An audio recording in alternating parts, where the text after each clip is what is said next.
Hi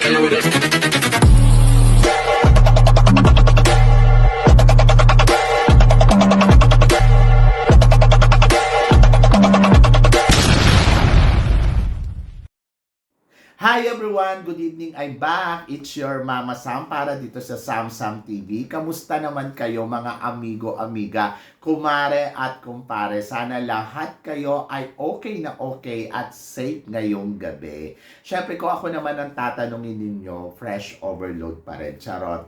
So guys, kahapon naloka ako dahil biglang hindi ako makatayo ng bonggang-bongga. Sobrang sakit talaga ng paa ko.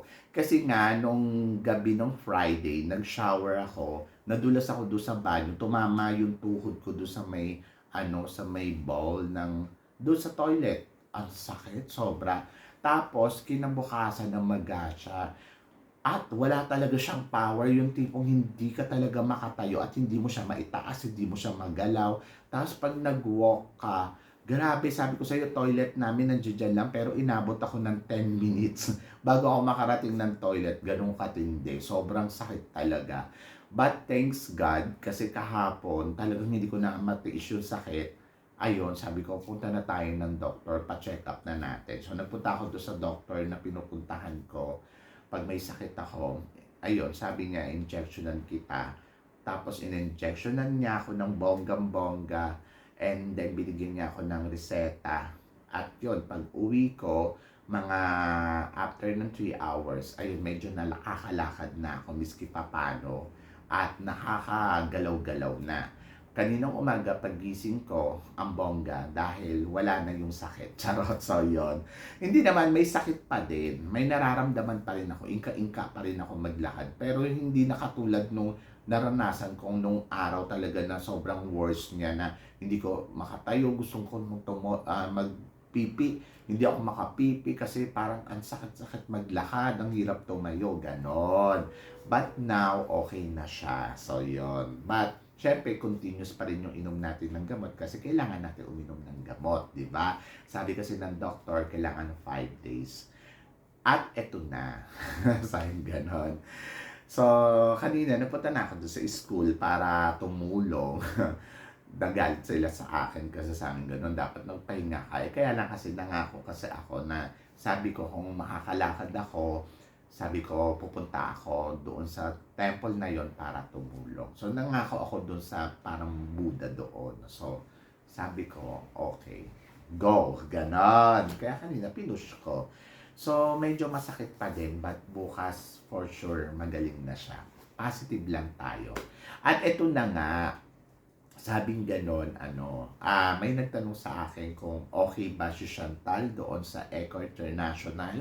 To be honest, ako tatanungin mo, swak na swak siya sa posisyon na nakuha niya dito sa The Miss Philippines. Kasi una, ang mga pinapadala kasi talaga natin sa Eco, alam mo yon, mas mistisa dapat. Yung mga katulad ng mga nananalo nila, Maureen Montaigne, at saka kung sino-sino pa, nakadalawang corona na ba tayo dito, 3.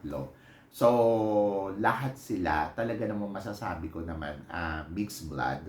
And then, I think parang yun yung ipapattern natin kung gusto natin manalo. Sabi ko nga, kung ipapadala siya sa supranational, okay din naman. Kasi nakita naman natin si Chantal kanina, sobrang ganda. Ang panalo ng beauty. Gusto ko yung beauty na meron siya. Kaya lang, sabi ko, kung ipapadala siya sa supranational, parang nakikita ko, magpa-finalist lang siya doon. Pero kung gusto talaga ng corona ng Pilipinas, I think, padala natin si Chantal. Kasi mas malaki yung tsansa ni Chantal na masungkit ang corona ng Miss Eco International more than doon sa supranational. Kumbaga sa supranational, may percentage naman na kaya naman niyang makuha. Siguro palagay natin 50%. Pero kasi kapag pumunta siya dun sa, sa Miss Eco International, parang ang laki ng chance na nasa 80% or 90%, ganon. Kasi alam naman natin yung style ng Miss Eco, di ba? Kung magagamay na natin yung mga dapat natin ipadala dyan. Plus si Chantal, ang sexy-sexy niyan. At hindi lang siya sexy, may beauty din talaga. At plus, matalino. So, kailangan lang pag-aralan ni Chantal siguro kung ano ang meron sa sa Miss Eco International, and then dapat aware siya about environment. And then, ayun, paghandaan niya, pati yung mga gagamitin niyang materyales, total matagal-tagal pa naman yung competition nila. So, may panahon pa siya mag-prepare ng bonggang-bongga. So, ngayon, at least na-appoint siya, alam niya na kung saan siya lalaban, at ayun yung tutukan niya kung talagang gusto niya talagang manalo. Kasi tulad nga ng sinabi ko, kahit naman maganda ka, kung wala ka namang ginagawang effort, di wala din, di ba? So, for sure, tatrabahuhin to ni Chantal dahil syempre gusto niyang manalo doon sa ano. At naniniwala ako na kaya niya. Ayun. So, kaysa na maipadala siya sa supranational, maganda din sana. And then siguro after this, pwede magbalik si Chantal sa Miss Universe Philippines. Kasi 'di ba sa Miss Universe Philippines kasi, parang feeling ko magkaiba naman ang The Miss Philippines. Kung maging reyna ka sa The Miss Philippines, parang feeling ko pwede ka pa rin sumali sa Miss Universe Philippines in the future. So siguro, kailangan niya lang, kumbaga, kumuha din ng experience doon sa international pageant na lalabanan niya. And then in the future, kapag naangat niya yung ano niya, mas matibay ang magiging laban niya sa Miss Universe Philippines, di ba? So yun. So I'm so excited for Chantal sa compete na gagawin niya dito sa Miss Eco International. And then sabi ko nga, malaki yung chance niya na maanong corona, makuha ang corona. At least dito sure siya, di ba? Ang maganda lang syempre ngayon kay Chantal, hindi na siya mag-e-effort na lumaban pa sa mga national pageant para lang makarating sa international pageant. Kumbaga, ang laking swerte pa din, di ba? Kung titignan mo, ang swerte-swerte niya kasi mabibigyan siya ng chance talaga na makapag-compete talaga sa international pageant. So, wish all the best for Chantal, and I hope na may uwi niya yung corona ng Miss Universe, Miss Eco International sa ating bansa na mula nung nanalo. Sino ba ang nanalo doon? Hindi naman si Maureen Montaigne ba? Si Maureen Montaigne nag-first runner-up. Oo. So, naalala ko pala. Sa ano pala nanalo si Maureen Montaigne? Sa Miss Globe. Oo. But, ang the end of this story, malaki pa rin yung laban talaga dito ni Chantal sa laban niya sa Miss Eco International. So, kayo guys, ano guys ang masasabi ninyo dito sa chika natin? So, please comment below para at least malaman ko naman kung anong tingin ninyo kay Chantal, di ba? And then, yung kay ano naman, kay tawag dito, sa bagong reyna ng supranational, in fairness, malakas din yung laban nun.